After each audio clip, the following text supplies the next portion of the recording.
juga kadang kesulitan Pak kalau ada pemeriksaan itu ini sudah diserahkan apa belum, maksudnya kenapa nggak diperbaiki begitu. Jadi kami juga kadang bukan kadang. Terima kasih kepada Ibu Wali Surabaya menyambut kehadiran Bapak Majelis KPK. Selamat sore dan salam sejahtera kita sekalian. Puji syukur kehadirat Allah yang dalam mata sekda seperti yang disampaikan Ibu Wali Kota tadi sebagai kepolisian. Kebetulan 2 bulan yang lalu saya bergabung dengan KPK, tepatnya tanggal 22 September 2020. Kemudian pada 27 Oktober yang lalu, hampir 1 bulan yang lalu, saya mendapat perintah menjadi Kakorwil 6 KPK untuk membawahi 3 provinsi. Yang pertama Jawa Timur, kedua Kalimantan Barat, dan yang ketiga Papua Barat. Masing-masing korwil seperti saya punya 2 satgas. Satgas pertama Satgas Pencegahan, ini di depan kita, Pak Edi ini Ketua Satgas Pencegahan. Kemudian yang kedua Satgas Satgas Pencegahan, Pak Edi dengan timnya ini telah mendatangi 16 kabupaten yang saya ikuti Kabupaten Malang, membawahi Jawa Timur, Papua Barat, dan Kalimantan Barat. Dalam pelaksanaan tugasnya saya dibantu 2 satgas, Satgas Penindakan dan Satgas Pencegahan. Untuk Satgas Penindakan, tugas kami adalah bagaimana berkoordinasi dengan aparat penegak hukum yang ada di wilayah-wilayah tersebut, baik itu kejaksaan maupun kepolisian. Dalam hal terjadi hambatan-hambatan dalam pelaksanaan tugas untuk penegakan hukum, kita dari KPK akan berusaha memberikan bantuan, memfasilitasi agar proses penegakan hukum tersebut berjalan dengan baik. Kemudian untuk Satgas Pencegahan adalah ada mempunyai tugas di beberapa langkah-langkah pencegahan. Di antaranya adalah termasuk ini yang kami laksanakan di Jawa Timur ini kemarin 1 minggu ini, mulai dari Senin sampai Jumat, kita fokus kepada bagaimana mengamankan aset-aset pemerintah. Aset-aset pemerintah yang saat ini masih banyak sekali yang belum terkuasai adalah aset-aset fasum yang ada di perumahan-perumahan. Untuk di Jawa Timur ada sekitar 4.000 perumahan atau pengembang ya yang dimiliki oleh pengembang. Dari sekitar 4.000 itu baru 183 yang telah menyerahkan. Nah, dari 183 kemarin 1 minggu ini, itu kalau di total itu sekitar 2,2 triliun yang saat ini sudah bisa diserah terimakan ke pemerintah daerah. Di antaranya tadi dua tadi 2,2 itu kami ini kan kondisikan itu di 17 kabupaten kota, termasuk yang hari ini 2 itu ya, 17, yang lainnya kan belum. Dan kemarin kami juga ketemu Pak Ibu Gubernur, juga kami sampaikan bahwa kita coba nanti para sekda kita kumpulkan untuk para sekda kota dan kabupaten untuk bagaimana memulai untuk mengoper-abrik bagaimana untuk bisa segera penyerahan. Memang ada masalah di lapangan, yaitu bisa saja pengembangnya tidak memahami dengan tugas-tugas tersebut ya.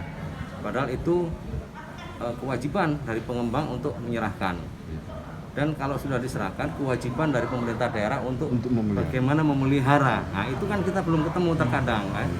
Yang satu merasa wah saya mencoba menyerahkan tapi Pemdanya nggak mau, mempersulit. Nah itu kan kita harus ketemukan, nanti dari KPK berusaha membantu memfasilitasi bagaimana antara kedua pihak ini bisa bersinergis. Yang satu dengan kesadaran menyerahkan, dari Pemda juga akan bertanggung jawab untuk melakukan pemeliharaan terhadap aset-aset tersebut. Karena kalau tidak, kasihan masyarakat juga yang di situ ya. Fasum tersebut yang seharusnya milik Pemda disalahgunakan. salah fungsikan ya.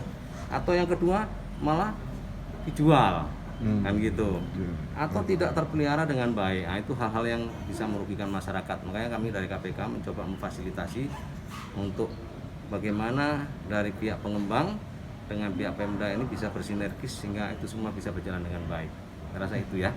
Kalau di Surabaya gimana? Surabaya itu ada 240 pengembang. Hari ini menyerahkan 2. Kita berharap nantinya ya masih banyak. Itu semakin tumbuh kesadaran mereka untuk bagaimana menyerahkan, dan Pemda juga tidak sampai mempersulit itu sehingga semuanya berjalan dengan baik. Kalau nggak diserahkan apa? Ada sanksi Ya nanti pidana? sampai pada kita sarankan kepada pemerintah daerah untuk membuat peraturan yang mengikat bahwa apabila tidak dilaksanakan mungkin ada sanksi administrasi, kemudian ada sanksi Pidana bisa? hukuman, kurungan. Kalau perda kan sampai itu bisa sampai 6 bulan. Tapi sanksi administrasi pun bisa ini loh. Misalnya kalau kamu nggak menyerahkan, nanti namamu saya masukkan dalam daftar, bisa saja tidak bisa mengembangkan lagi. Itu kan tergantung dari pemerintah daerah bagaimana memformulasikan yang terbaik untuk mengelola itu semua. Tapi Pak, ini kan dua pihak ini kan sama-sama berkewajiban Pak.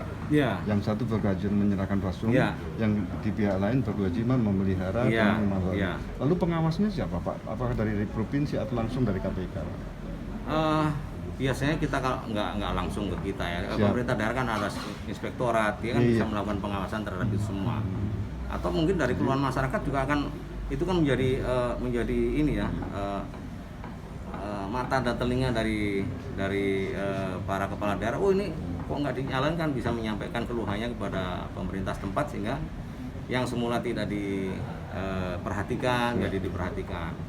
Memang secara anunya biasanya kan nggak diperhatikan, tapi ternyata Surabaya walaupun dia belum diserahkan pun dari Pemkot ini sudah tetap aja memberikan bantuan, misalnya jalan yang seharusnya belum kewajiban dari Pemkot. Pemkot sudah Ternyata menyerahkan. Pemkot sudah membantu untuk ya perbaikan jalan, termasuk itu tadi sungai-sungai itu banyak yang ini mau mendekati hujan walaupun belum diserahkan ke Pemkot, dari Pemkot sudah antisipasi banjir ya sudah dibersihkan sehingga tidak ada terjadi banjir di perumahan tersebut.